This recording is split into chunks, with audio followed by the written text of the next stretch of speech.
Miko Peled is a peace activist who dares to say in public what others still choose to deny. Born in Jerusalem in 1961 into a well-known Zionist family, his father, Miko Peled, was a young officer in the War of 1948 and a general in the War of 1967, when Israel conquered the West Bank, Gaza, Golan Heights, and Sinai. Miko's unlikely opinions reflect his father's legacy. General Peled was a war hero turned peacemaker. It's time to sweep away some of the myths and to uncover the truth so that we can finally live in peace together. And so the three myths that I like to uncover, the three probably most popular myths, the most common myths: the myth of 1948, the myth was that there was a country without a people.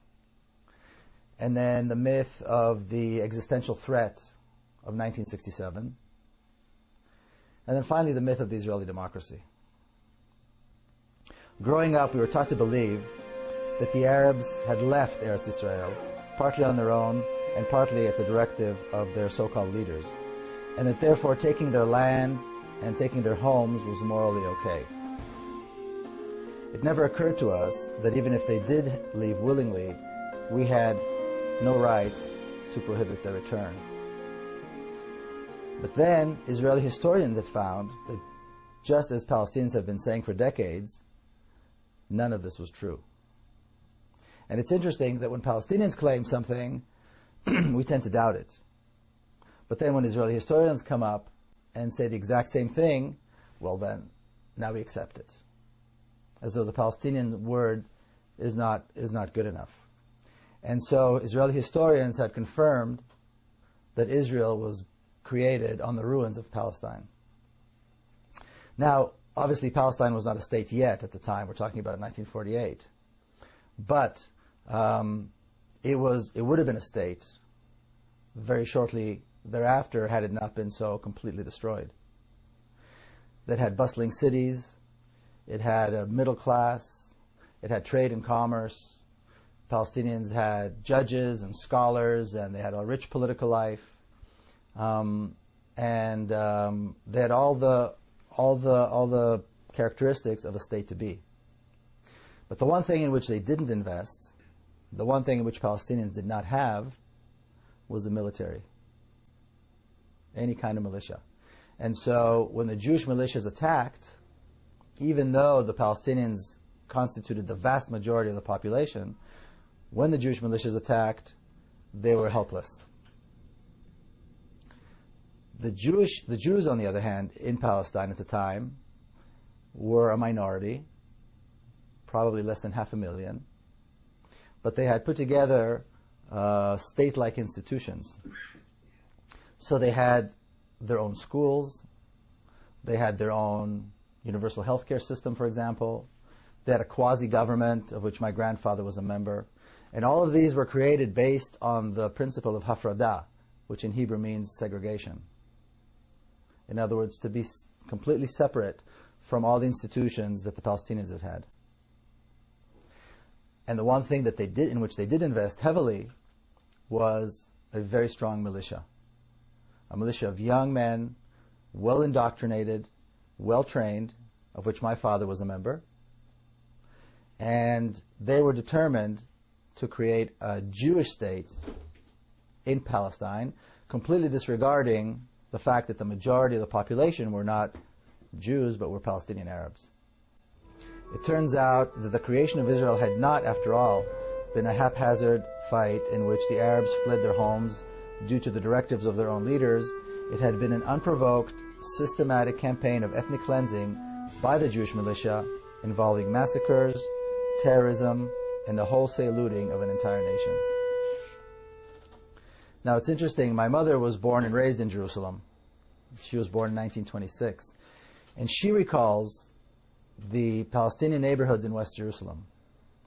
And when the residents of these neighborhoods were forced to leave their homes, which are still in Jerusalem, they're beautiful, spacious homes with beautiful gardens, were offered to Jewish families And one such home was offered to her, being the wife of an officer and so forth. And she refused it. She said she could not bring herself to move into the home of a family that had been forced out and is now living in a refugee camp. She also said, and I heard this confirmed by many people, that when the Jewish forces came into the homes, the coffee was still warm on the table. The people had just left. And then the looting began. And again, she recalls seeing the truckloads of furniture and rugs and what have you being taken away from those homes. Another widely accepted Zionist myth is that in 1967, Israel faced an existential threat where the armies of 3 Arab countries were invading, and miraculously the Jewish forces were able to beat them all and conquer huge tracts of land. Now, setting aside for a moment the fact that countless books have been written in Hebrew and English and Arabic and other languages, and that documentaries have been filmed disproving this completely and showing that the purpose of the war was conquest. In my own research in preparation for this book, I spent days at the Israeli Army archives. And I read from the minutes of the meetings of the Israeli General Staff, the top IDF, top brass, and the things that were said during those meetings. And I want to quote from my book one such passage. In a stormy meeting of the IDF top brass in the Israeli cabinet that took place on the 2nd of June, 1967, my father, General Miko Peled, told the cabinet in no uncertain terms that the Egyptians needed at least a year and a half in order to be prepared for a full-scale war. His point was that the time to strike a devastating blow against the Egyptian army was now, not because of an existential threat, but because the Egyptian army was not prepared, and it was an opportunity to destroy it once again. The other generals agreed, but the cabinet was hesitant. The prime minister was not sure a full-scale war was the right thing to do, and a tug of war of unimaginable proportions ensued. During that same stormy meeting, my father said to the prime minister, President Nasser, referring to Egyptian President Gamal Abdel Nasser, President Nasser is advancing an ill-prepared army because he's counting on the cabinet being hesitant. He's convinced that we will not strike. Your hesitation is working to his advantage. Later on, he accused the Prime Minister of insulting the army, this army that had never lost in battle, by not allowing the army to attack right now. So there was never any mention of an existential threat, just an opportunity to once again assert Israeli strength. In the end, the cabinet succumbed to the enormous pressure placed upon them by the general, and they decided on a preemptive strike that began on June the 5th, 1967. And again, I want to quote from my book. The surprise attack led to the total destruction of Egypt's air force, the decimation of the Egyptian army, and the reconquest of the Gaza Strip and the Sinai Peninsula in a matter of days. The Israeli army also knew that the Syrian army was in shambles and the Jordanians were no match for the IDF strength. After the campaign of Egypt went so smoothly, the generals turned their attention to the West Bank and the Golan Heights, two regions that Israel had coveted for many years. Both regions had strategic water resources and hills overlooking Israeli territory. And the West Bank contained the heartland of biblical Israel and the crown jewel, the old city of Jerusalem. In 6 days, it was all over. Arab casualties were estimated at 15,000. That's 15,000 dead in 6 days. Israeli casualties were 700. And the territory controlled by Israel had nearly tripled in size. Israel had in its possession not only the land and resources it had wanted for a long time, but also the largest stockpiles of Russian-made arms outside of Russia. Israel had once again asserted itself as a major regional power, or as the neighborhood bully. Now here's something of immense proportion that takes place, and take into account that this is over 4 decades ago. And again I quote, "At the first weekly meeting of the General Staff after the Six-Day War, Chief of Staff Yitzhak Rabin was beaming with the glory of victory. But when the meeting was nearing its end, my father raised his hand. When he was called on, he spoke of the unique chance the victory offered to solve the Palestinian problem once and for all. For the first time, he said, in Israel's history, we were face to face with the Palestinians without any other Arab countries between us. Now we had a chance to offer them a state in the West Bank and the Gaza Strip." He claimed with certainty that holding on to the West Bank and people who lived in it was contrary to Israel's long-term strategy.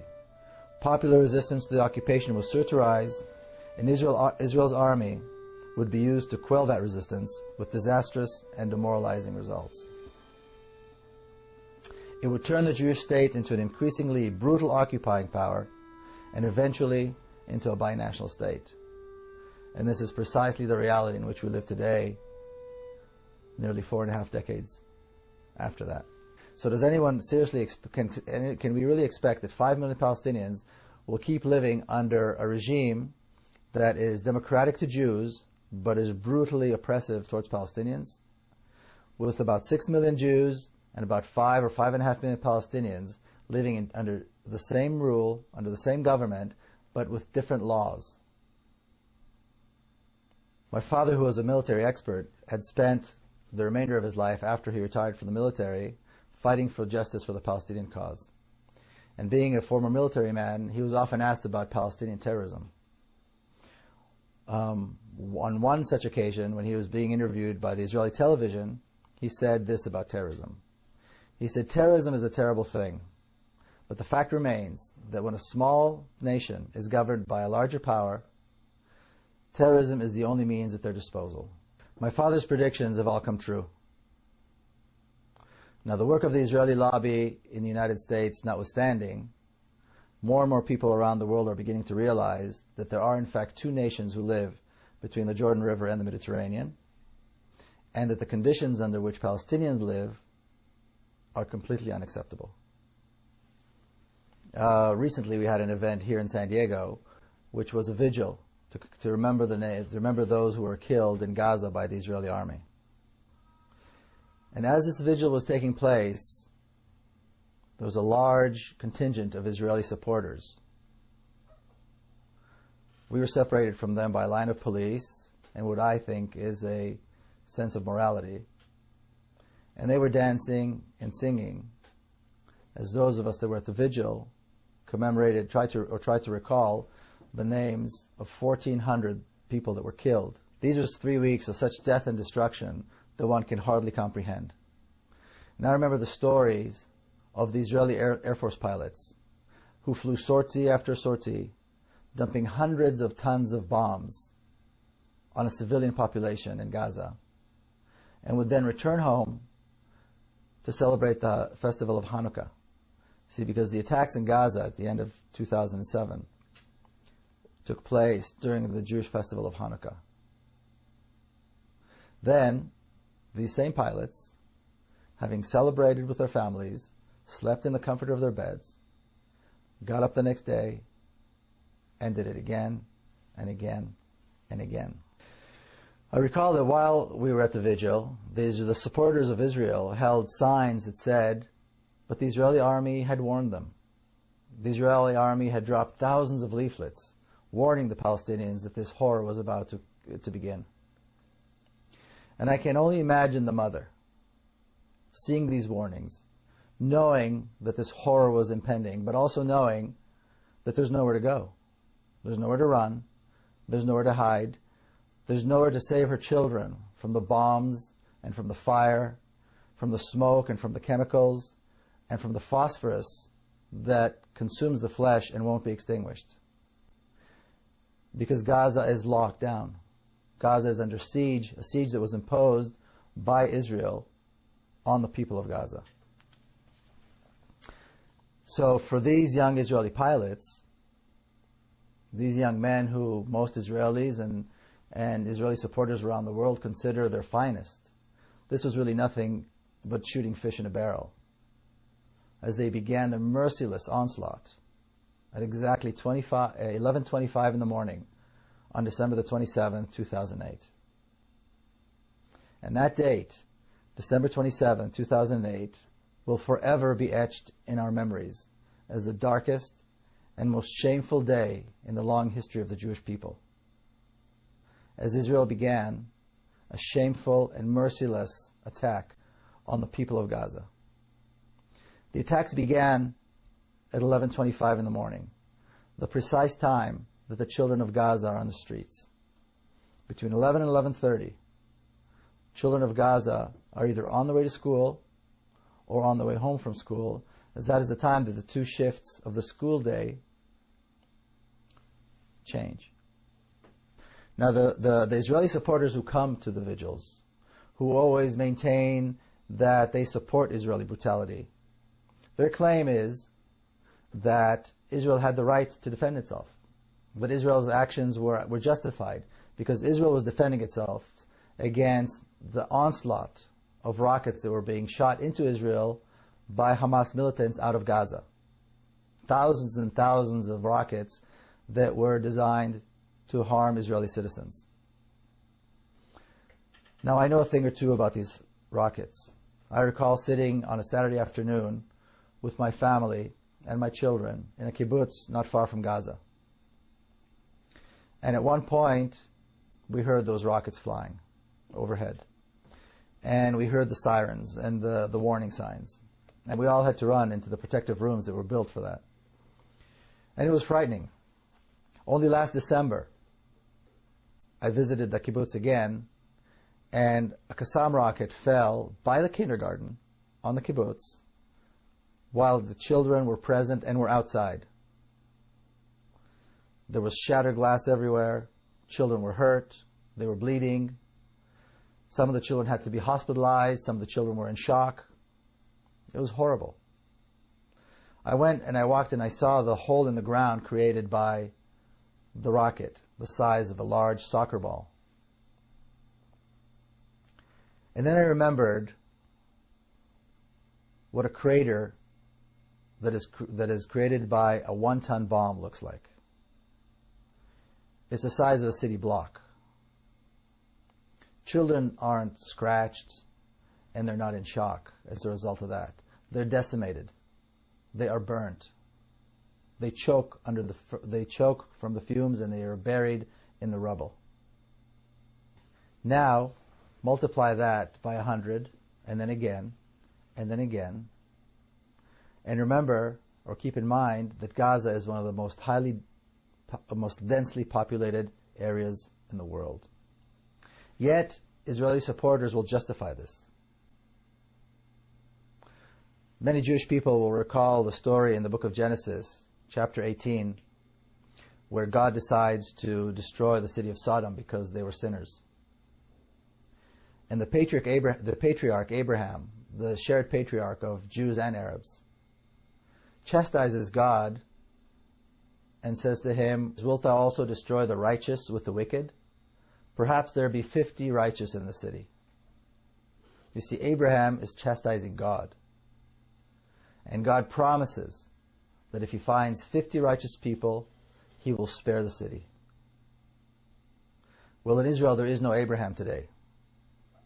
And no Palestinians are righteous in the eyes of the Israelis. And as we know, the 800,000 children of Gaza were not spared this horror. You know, I'm often accused of being one-sided and of not mentioning Palestinian terrorism and the suffering that Israelis have to go through. So I'm going to touch on that right now. As my father said decades ago, when a larger power rules a smaller nation, some form of violent resistance is to be expected. And as for my own family's brush with terrorism, in our case it drove all of us to engage with the Palestinians and to reach out. And the same thing happened to me personally. And again, I want to quote a passage from my book, The General's Son.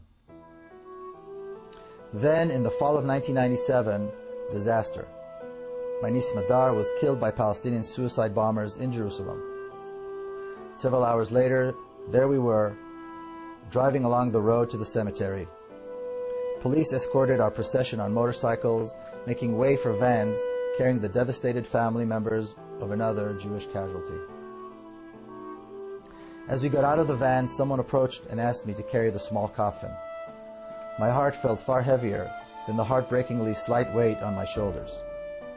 Israelis and Palestinians, family members and friends, famous leaders and ordinary people, all came to give eulogies and to express their sorrow at this unspeakable loss. Smadar, my niece, was laid to rest near my father, her grandfather, in a small hilltop cemetery just outside Jerusalem. To this day, my sister Nurit cannot forgive herself for leaving her baby girl out alone in the cold, damp ground. But when my sister did come out to greet the mourners, the thousands who came to mourn, she did not ask for retaliation. She did not talk about revenge. The first words that came out of her mouth were these: no real mother would want the same horror to happen to another mother. And I quote again from the book. I stayed in Jerusalem for the week of the Shiva, the 7 days of mourning. It wasn't easy to return home and resume my routines after it was over. How do people do this? I kept thinking to myself. How do people keep on living as though nothing had happened? How many songs have been sung, poems read, and stories written about this feeling, the feeling one has when the unthinkable happens, yet the world doesn't end. It seemed impossible to carry on, but my mother always says that life was stronger than death, and so we went on. But something had changed. I knew I had to do something, and I knew that the right thing to do was to meet with Palestinians. And I did this right here in San Diego, and I was welcomed by the warm embrace of the local Palestinian community. The experience of meeting with Palestinians was comforting, it was liberating, and it was also heart-wrenchingly difficult. It was comforting to know that we're all very similar. And it was liberating to know that we don't have to be enemies. But it was heart-wrenchingly difficult to realize that I did not have full possession of the truth. And that is where I think Israeli supporters, mostly Jews, that's I think where most of them are. And I think it's time for Israeli Jews and American Jews to join what was very eloquently described by Clovis Maksud as the constituency of conscience. You know, one can only imagine what white South Africans went through when they saw that apartheid was coming to an end. Clearly they wanted to hold on to their way of life, corrupt as it may have been. The whites in the southern states were probably trying to hold on as much as they could when they saw the end of legalized segregation and discrimination and racism come to an end in this country. We see this with leaders in the Middle East right now, holding on to the last minute, not wanting to give up their way of life and their control. And Zionists in Israel around the world are now doing the same, trying to hold on. We see brutal tyrants everywhere these days, from Libya to the Gulf states, do the same thing, holding on even as they fall one by one. Now Zionists and their supporters do the same, holding on to the notion that a racist regime can last, that injustice and horror can last, and that crimes against others who are different can go unpunished. But we are near the end. The Zionist dream of an ethnically homogeneous state was shattered by the Zionists themselves with their insatiable hunger for land.